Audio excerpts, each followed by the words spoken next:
feminicídio. Bora mudar essa história. Estamos com a primeira convidada hoje aqui, a doutora Claire Vogel Dutra, aqui do Ministério Público, promotora de justiça e coordenadora do Observatório Clareanda. Seja bem-vinda, doutora. É um prazer tê-la aqui no programa Bora MT. Muito obrigada, Marcelo, pelo convite. Gostaria de parabenizar por essa tão importante iniciativa, né? Essa campanha, eu acredito que vem somar todos os esforços que têm sido feitos aí no combate ao feminicídio. Não tenha dúvida, essa é a missão do programa Bora MT e nós não vamos omitir de fazer tão somente a nossa parte muito bem feita.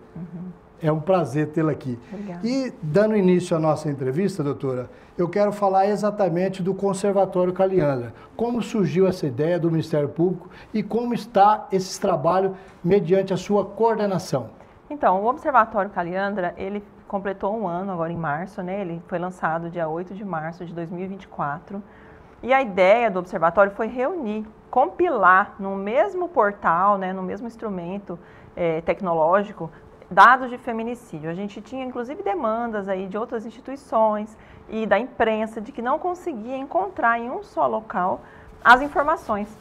Ficavam tendo que correr atrás de boletim de ocorrência ou mesmo de notícias jornalísticas, mas não havia um local aqui no estado que compilasse todas as informações. Então a gente criou com o intuito mesmo de, além de informar a sociedade, né, dar transparência a essas informações, também esmiuçar, assim, tornar mais profunda a análise desses casos de feminicídio. Tanto que hoje, né, inclusive com o apoio da Luciene, que é a nossa policial civil cedida pela Polícia Civil através de um termo de cooperação ao Ministério Público, cada caso de feminicídio ele é lançado de forma muito rápida, né? Logo que ocorre, a gente atualiza o sistema, né, o observatório, e a gente consegue ter várias informações sobre aquela situação, onde aconteceu, quem foi o autor, quem foi a vítima, características, dados estatísticos mesmo referente àquele fato, o dia da semana, a arma utilizada, se a vítima tinha ou não boletim de ocorrência, se havia um histórico ou não de violência naquela situação, se tinha medida protetiva. Então, várias informações e que tornam muito rico, né, o nosso observatório. Mas ele não é só informações estatísticas, ele também traz outras informações para informar mesmo, para trazer conteúdo para que as pessoas que acessem, além de ter informação do feminicídio, também hoje a gente tem informações de medidas protetivas, quantitativo de medidas protetivas dos últimos 5 anos que foram concedidas aqui no estado. A gente tem cartilhas, a gente tem quiz do respeito.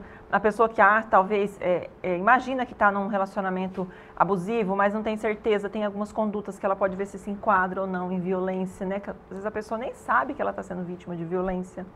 Tem situações também de matérias, a gente tem um mural de homenagem às vítimas, né, com fotos e um texto que foi escrevido pela família para mostrar que aquela pessoa não é só um número. Temos consulta, né, pesquisa dos processos para saber como é que estão os processos em andamento. Então a gente tem, e também tem os canais de atendimento, canais para quem precisa pedir ajuda, para quem precisa denunciar. Tem lá a nossa ouvidoria, tem todos os contatos, né, o 180, 127, que é a nossa ouvidoria, 190, 197, e também tem um acesso que vai para o portal do Estado, né, da Polícia Civil, para solicitar medida protetiva online. Então a gente tem toda uma rede de informações aí para quem procura o nosso observatório. Realmente é um trabalho muito amplo, né, que realmente faz um diagnóstico perfeito e mediante tudo aquilo que foi dito aqui, muitos desses casos envolvem agressores que já têm vínculo com as vítimas, né? Uhum. E qual é o perfil desses agressores? Então, a maioria, né, ou era ou marido ou ex-marido, né, o companheiro ou ex-companheiro da vítima. A grande maioria dos casos. O fato acontece em mais de 70% dentro de casa, demonstrando que são provenientes de relações afetivas. Então, é uma situação que normalmente não começou naquele dia, são situações que já vêm aí de um histórico de violência anterior, muitas vezes não denunciado, e isso que a gente sempre procura frisar, a grande maioria das vítimas de feminicídio nunca tinha procurado a justiça, nunca tinha feito um boletim de ocorrência, nunca tinha pedido uma medida protetiva. Então, para demonstrar que a medida protetiva, ela salva vidas. Então, quem normalmente não procura, não busca ajuda, acaba morrendo, porque está sofrendo uma violência, e essa violência, se ela não for parada em determinado momento, ela vai acabar culminando com um fato mais grave, e o mais grave de todos aí, que é o feminicídio. Doutor, o Observatório tem reunido dados importantes sobre o feminicídio, Mas quais são as principais conclusões a partir dessas análises já feitas pelo Observatório? A gente tem várias análises, né? Seja o tipo de relacionamento, né, da vítima com o agressor. A gente tem informações também referente ao dia da semana, ao tipo de arma que foi praticado, se a vítima tinha ou não filhos, né, se deixou órfãos. Essa informação referente a órfãos do feminicídio, ela também é uma informação muito importante, que impacta muito. Então, esses dados do local, maior número, onde há cidades em que há maior número de crimes, e dentro daquela cidade, por exemplo, aqui em Cuiabá, quais são os bairros em que há maior incidência de criminalidade, né, doméstica. Então, a gente tem várias informações estatísticas, inclusive informações socioeconômicas, como escolaridade da vítima, né, se ela tinha emprego, qual que era a função, né, normalmente, né, se ela estava empregada ou não. A gente tem várias informações estatísticas sociais aí de saber faixa de renda, cor, né. A questão da cor é muito interessante a gente saber, e importante um dado de que a faixa maior de vítimas de feminicídio ainda é da população negra. Então, isso é um dado que a gente consegue saber desses crimes e dessas informações estatísticas. Então, a ideia é atuação preventiva mesmo. Então, a gente traz esses dados porque, assim, aqueles fatos que já aconteceram, a gente precisa punir, a gente precisa da repressão, a gente precisa e o pacote antifeminicídio que veio, né, ano passado, ele é muito importante. Por quê? Porque ele aumentou muito a pena. Tornou hoje o feminicídio o crime de maior pena no nosso ordenamento jurídico. Mas, se a gente só ficar punindo e penalizando quando o crime já aconteceu, né, a gente não vai mudar essa realidade, né? A gente sabe que ter pena mais alta, diminui o sentimento de impunidade e, por um aspecto, também reduz a criminalidade. Mas não, como o crime de feminicídio normalmente envolve violência doméstica e familiar, a gente sabe que tem outras situações envolvidas que não são só a questão criminal em si. Não é uma criminalidade comum, como, por exemplo, um assaltante que te encontra na rua e te assalta.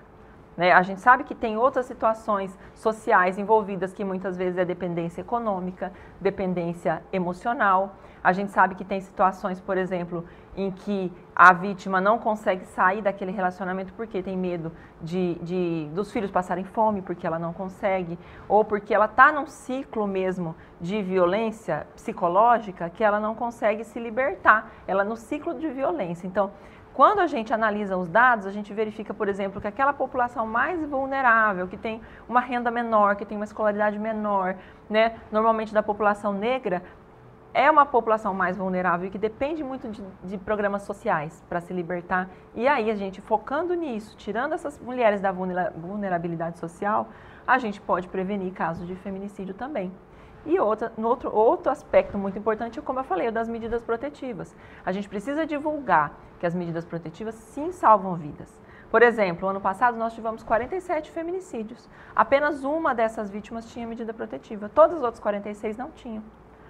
Esse ano a gente já teve 40 feminicídios. Desses 40, apenas 5 tinham medidas protetivas. Dessas 5, 3 haviam voltado com o agressor. Então a gente só considera mesmo que o Estado falhou em proteger a vítima em 2 situações, em 2 casos, em que a medida protetiva estava eficaz, estava válida e a vítima estava se sentindo protegida por essa medida e que muitas vezes falhou.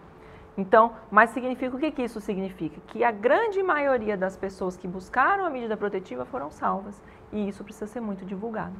Doutora Claire Vogel, mediante essa última informação, qual é a importância dos meios de comunicação trabalhar em parceria com vocês? Como essa campanha do programa Bora MT de levar informação não só para a capital, para todo o estado de Mato Grosso? Qual a importância disso no seu modo de ver? Eu vejo como fundamental.